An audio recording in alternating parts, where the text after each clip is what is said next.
অনেকের মুখে শুনেছি বা বিয়ের পরে অনেক মেয়েকে বলতে দেখেছি যে তুমি যদি কোনোদিন কোনো মা ভক্ত ছেলেকে বিয়ে করো তাহলে তুমি কোনো কালেই সুখী হতে পারবে না। এই মা ভক্ত ছেলেরা কোনোদিনও বউকে সুখী করতে পারে না, বা ও তারা মার কথা শুনে ওঠা বসা করে, বা এরা এই শাশুড়িরা কোনোদিনও চায় না যে ছেলের বউ নিয়ে সুখে থাকুক।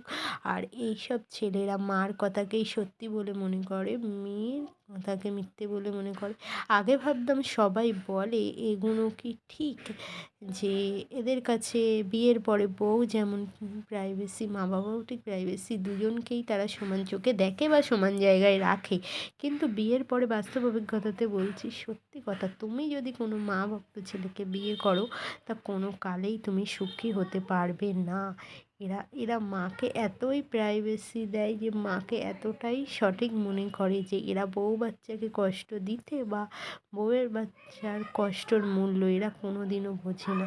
এরা হচ্ছে কি মা বাবার জন্য বউ বাচ্চা ছেড়ে দেবে ঠিক আছে, কিন্তু মা বাবাকে ছাড়তে পারবে না। এদের মা বাবার কথাকেই ঠিক মনে হবে, আর বউ বাচ্চার কথাকে এরা ভুল মনে হবে। এরা এরা এরম ছেলে যার জীবনে পড়েছে বা যে বিয়ে করেছে তার জীবনটাই পুরো তেজপাতা হয়ে গেছে।